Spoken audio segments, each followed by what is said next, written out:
परिवार को जाता है। याद रखना, भागीरथ की तपस्या से गंगा जी धरती पर आई थी। आज स्नान तो सब कर रहे हैं, डुबकी मार रहे हैं, गंगा जल पान कर रहे हैं, लेकिन ये श्रेय गंगा जी का दर्शन कराने का भागीरथ को है। ऐसे ही मुझे लाने का श्रेय और आपसे मिलाने का श्रेय इस कुशवाहा परिवार को जाता है।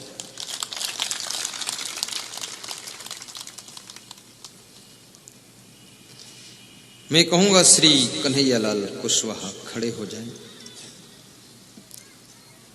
आकर यहां चरण छोड़ ले। जगरूप कुशवाहा भी आ जाएं, श्रीमती राम दुलारी जी और श्रीमती रंजना देवी दोनों भी आकर ताली आप बजाइए सम्मान में। नहीं बुलाएंगे, आशीर्वाद। ये दोनों भाई, ये दोनों देवरानी जेठानी, अथाह श्रद्धा जब होती है तब ये जीव गुरुदेव को बुलाकर सत्संग कराता है। मैं आपको सुना रहा था कि वो राजा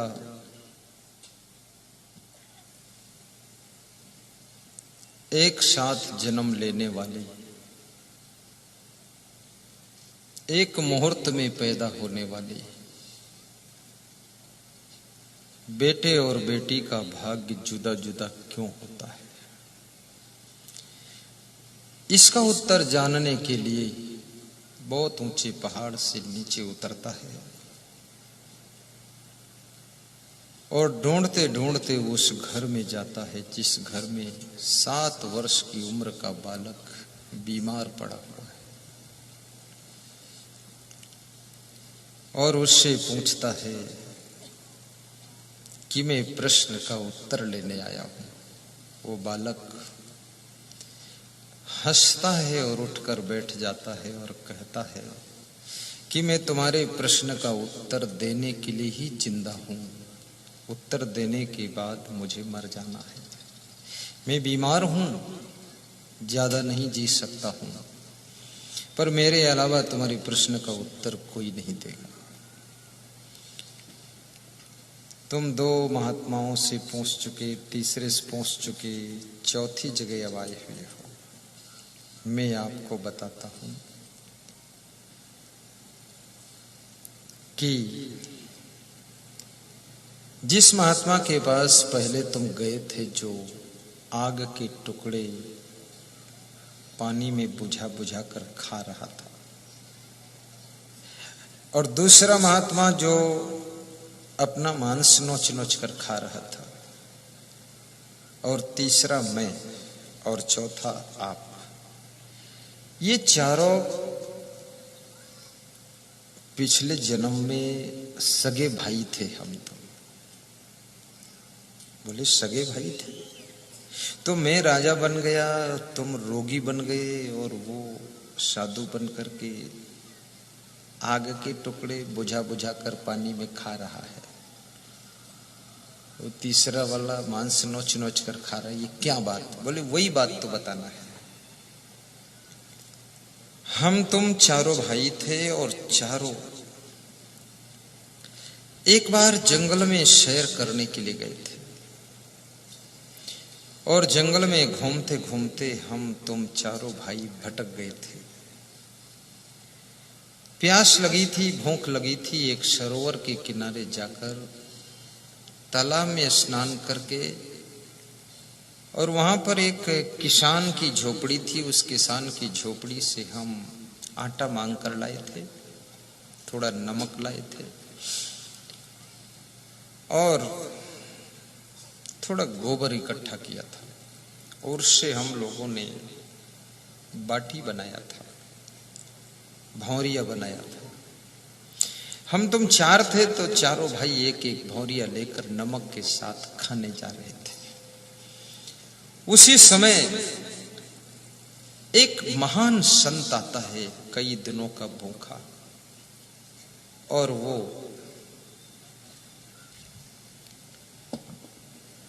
कुछ खाने के लिए मांगता है। तो जिस भाई के पास में तुम पहले गए थे, जो आग के टुकड़े बुझा बुझा कर खा रहा था, उससे मांगा कि हमको दे दो भौरिया बाटी खा लो।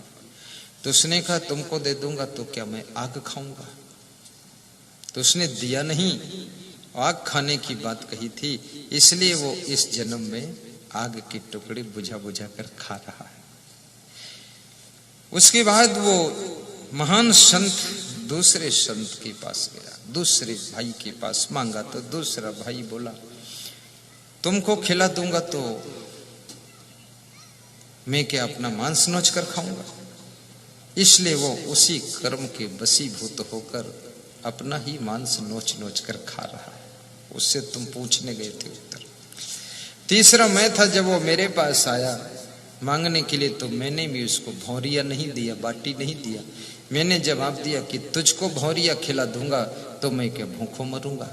तो मैं ऐसे गरीब घर में पैदा हुआ हूं कि मैं भूखों ही मर रहा हूं और अब मैं मरने जा रहा हूं। और वही व्यक्ति जब तुम्हारे पास में गया तो तुमने आधी भौरिया उसको दे दिया, उस साधु को आधी तुमने खा लिया।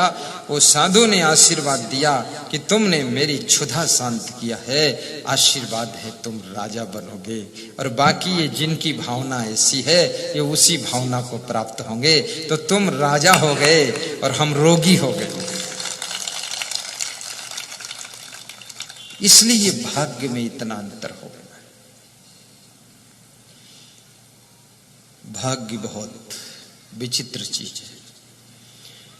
तुम्हारी भावना से भी भाग्य का निर्माण होता है और तुम्हारे कर्मों से भी भाग्य की रचना होती है। तुम्हारे स्वभाव का प्रभाव भी भाग्य के ऊपर पड़ता है और तुम्हारा जो चरित्र है इससे भी भाग्य का चित्र निर्माण होता है। इसलिए जो लोग चाहते हैं कि मेरा भाग्य अच्छा बने, उन्हें चाहिए कि सबसे पहले अपना स्वभाव अच्छा बनाए। जिनका स्वभाव बिगड़ता है उनको पता भी नहीं चलता, उनका भाग्य बिगड़ जाता है। और जिनका चरित्र बिगड़ता है उनके भाग्य का चित्र बिगड़ जाता है। सुंदर से सुंदर दुकान बनाने में पैसा बहुत खर्च होगा, लेकिन सुंदर स्वभाव बनाने में पैसा खर्च होगा? बिल्कुल नहीं, फ्री में बन जाएगा।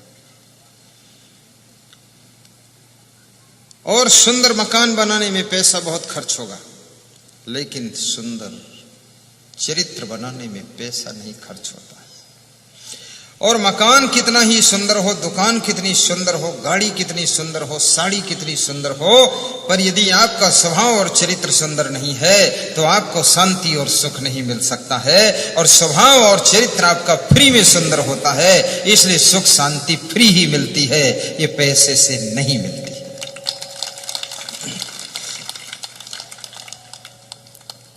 परमार्थ का धन कमाइए।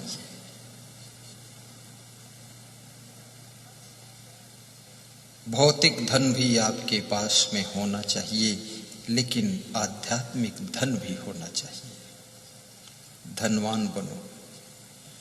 भक्ति का धन, सद्गुणों का धन, प्रेम का धन,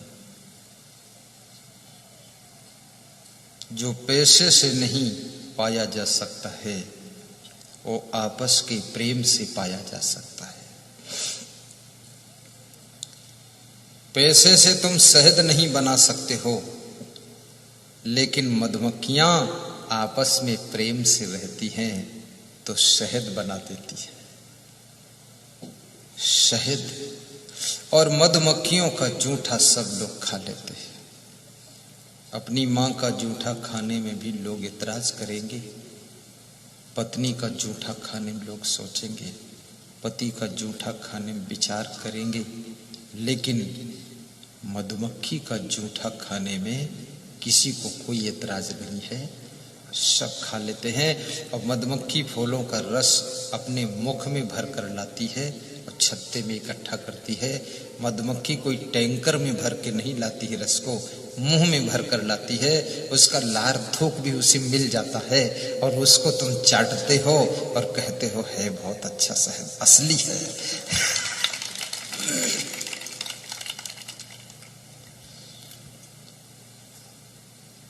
मधुमक्खियों और मक्खियों में अंतर क्या होता है? मक्खी का जूठा क्या तुम खाना चाहते हो? कभी नहीं। क्यों नहीं खाना चाहते हो मक्खी का जूठा? इसलिए नहीं खाना चाहते हो कि मक्खी का कोई ठिकाना नहीं है, हर जगह बैठ जाती है। गोबर पर बैठ जाएगी,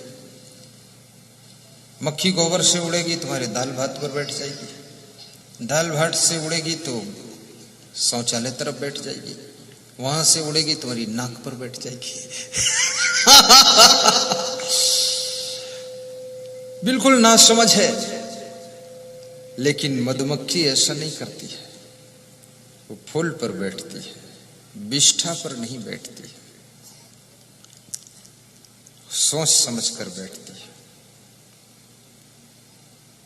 इसलिए कहते हैं कि मधुमक्खी बनो, मक्खी मत बनो। और मधुमक्खी बनोगे तो तुम्हारा सम्मान बढ़ेगा, और मक्खी बनोगे तो जहां बैठोगे वहीं से भगाए जाओगे। और मधुमक्खी बनोगे तो अगर किसी के पेड़ में भी तुम अपना छत्ता लगा लोगे तो वो भी कहेगा 2 महीने रहेगी, फिर शहद भी दे जाएगी और चली जाएगी, लगा रहता।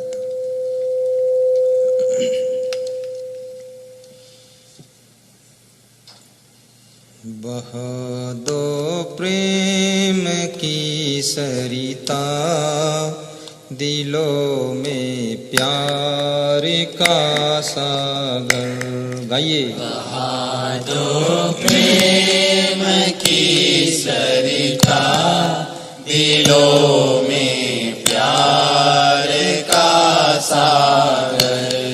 दिलों में प्यार का सागर, दिलों में प्यार का सागर। हमें आपस में मिले जुल कर, हमें आपस में मिले जुल कर प्रभु जी रहना सिखा जाना। हमें आपस में मिले जुल कर प्रभु जी रहना सिखा जाना। हमारे ध्यान में आकर प्रभु जी आँखों में बस जाना। हमारे ध्यान में आकर प्रभु जी आँखों में बस जाना। गुरु जी आँखों में बस जाना। गुरु जी आँखों में बस जाना। बोलिए सद्गुरु भगवान की जय। कबीर साहब कहते हैं 4 फल होते हैं, जिसमें 3 फल सामान्य हैं, अर्थ धर्म काम। हमारा अर्थ होना चाहिए वो धर्म के लिए होना चाहिए, और हमारे अंदर कामना हो तो मोक्ष के लिए कामना हो। काम को मोक्ष से जोड़ा गया और धन को धर्म से जोड़ा गया। जो धन धर्म के साथ नहीं रहता है वो धन आपके जीवन को बर्बाद करता है, और जो कामना मोक्ष के साथ नहीं जुड़ी है वो कामना भी आपको पाप के नरक में ढकेल देती है। कामना हो तो मोक्ष की, और धन हो तो धर्म के लिए हो।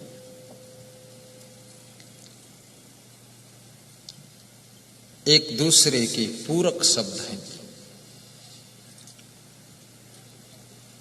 तामे 3 समाई, एक दूर चाहे सब कोई, जतन जतन काहू बिरले पाई।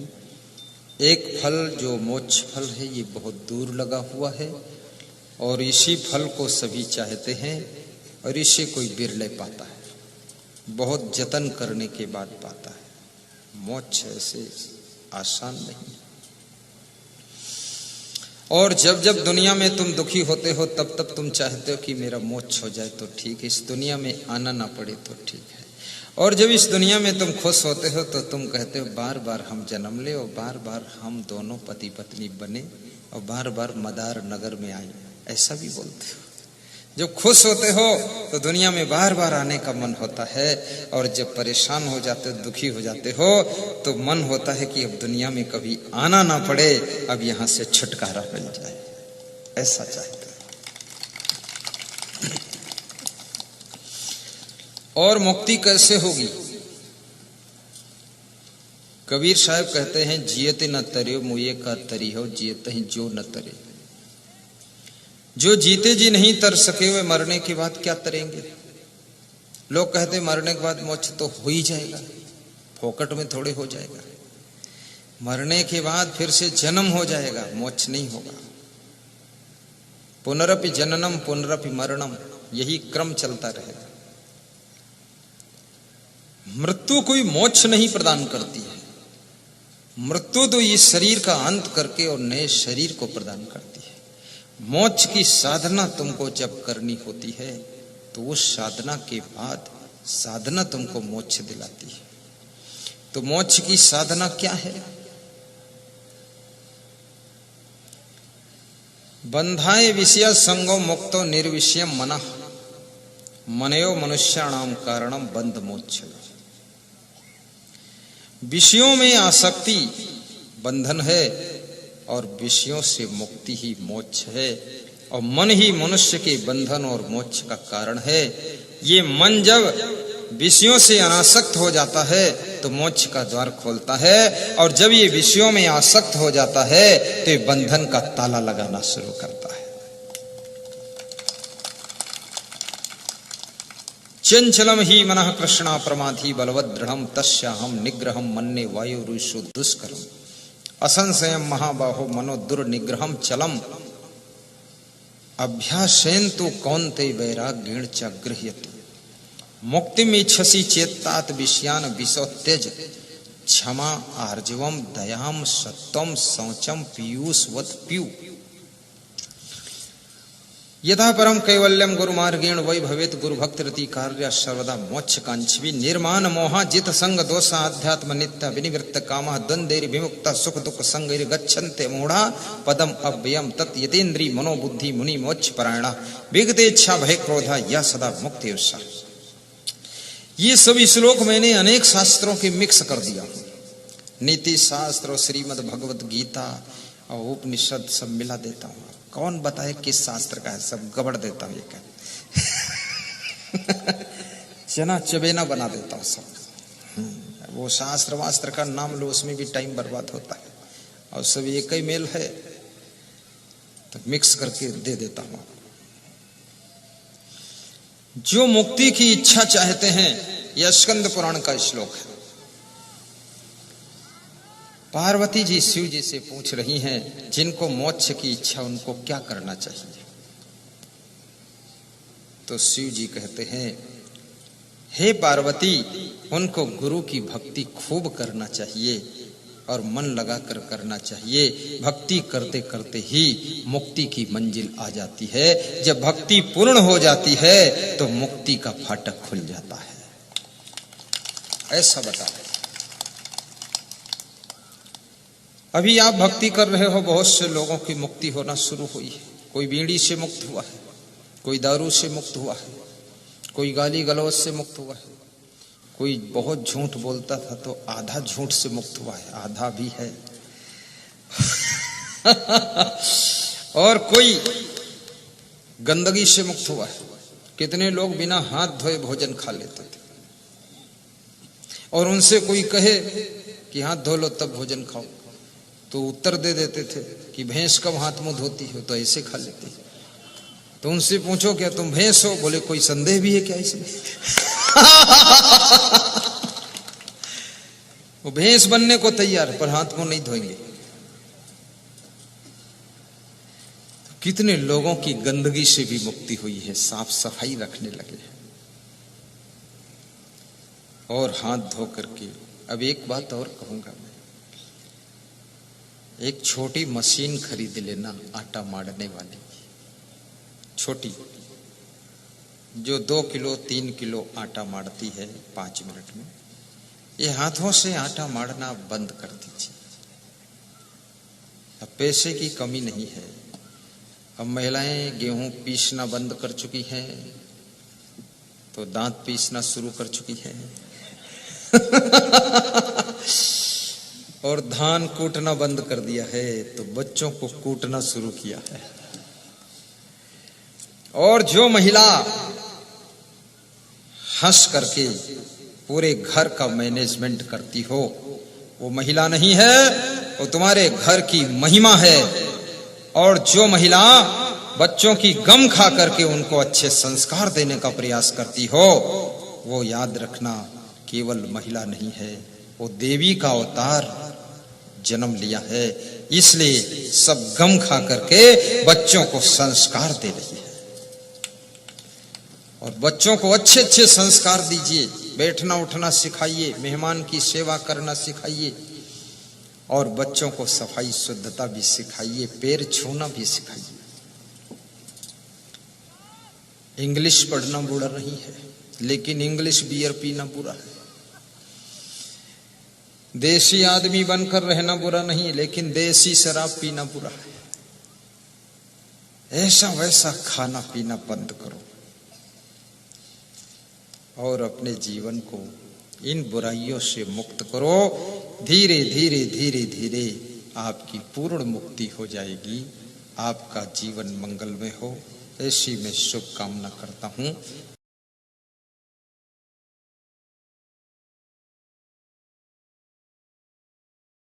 सब्सक्राइब कीजिए असंग देव जी के YouTube चैनल को और नए नए वीडियो सबसे पहले देखने के लिए बेल आइकन को दबाना ना भूलें। चाणक्य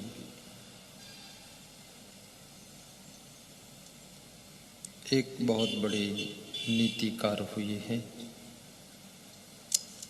जिनसे प्रश्न पूछा गया है कि गृहस्थाश्रम कैसे धन्य हो सकता है। गृहस्थाश्रम में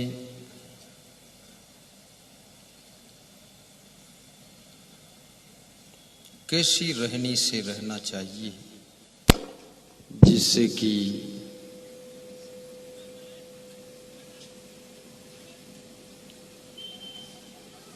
गृहस्थाश्रम को धन्य कहा जा सके।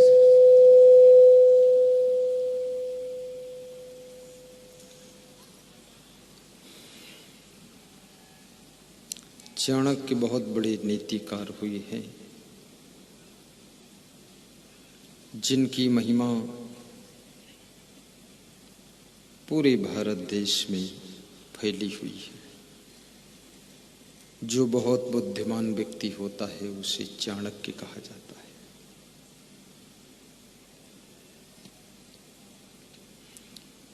दूसरा प्रश्न, संत कबीर से किसी भक्त ने पूछा है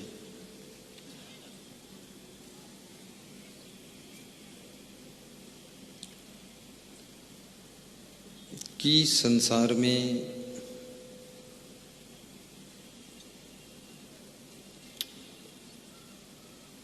मनुष्य के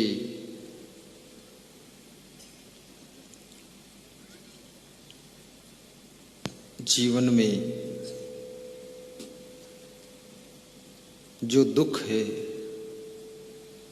ये दुख कैसे दूर हो सकता है। ये दूसरा प्रश्न। तीसरा प्रश्न, महाराजा धीराज धृतराष्ट्र ने विदुर जी से पूछा है, जो लोग निरंतर उन्नति करना चाहते हैं उनको क्या करना चाहिए?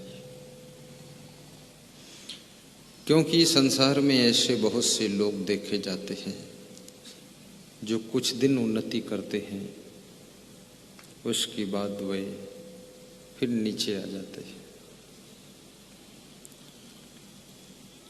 कुछ दिन लगता है अब बहुत इनका विकास हो रहा है, और थोड़े दिन के बाद वो फिर जीरो पर चले जाते हैं। तो कौन सा उपाय है जिससे निरंतर मनुष्य आगे बढ़ता रहे? कौन सा फार्मूला? विदुर जी कहते हैं, हे धृतराष्ट्र, जिसके पास में 6 सावधानियां हैं, 6 बातें हैं, वो निरंतर विकास करता है। कौन कौन वो 6 बातें हैं?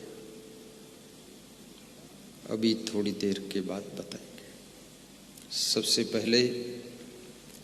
पहला प्रश्न हम लेते हैं कि गृहस्थ आश्रम को धन्य कैसे बनाया जा सकता है? मुख्य रूप से 2 आश्रम होते हैं, गृहस्थ आश्रम और संत आश्रम।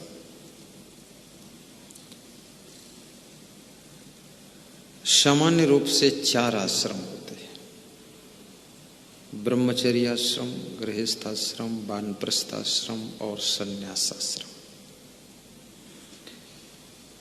तो संन्यास आश्रम में बहुत कम संख्या है। संन्यास आश्रम में लोग बहुत कम भर्ती होते हैं, डरते रहते हैं, घबराते रहते हैं कि संत होना बहुत कठिन है।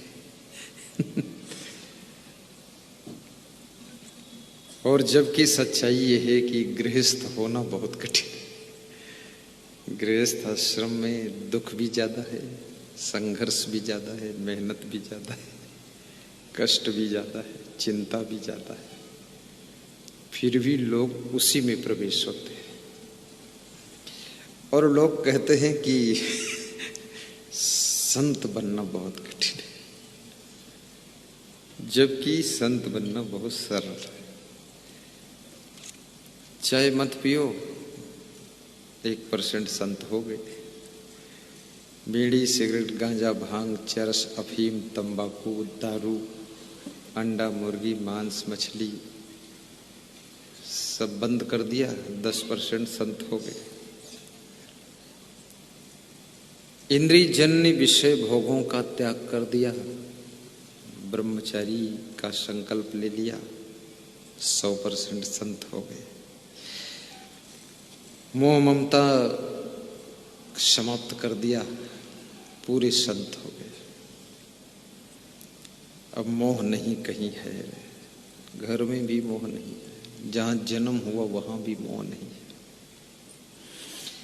और अपने घर का और जन्मभूमि का मोह तो बहुत लोग छोड़ते हैं।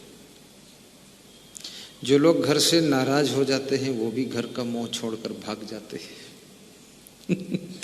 वो भी छोड़ देते, फिर लौट कर आते ही नहीं। कितने लोग मुझसे रोते हैं कि मेरा लड़का चला गया 20 साल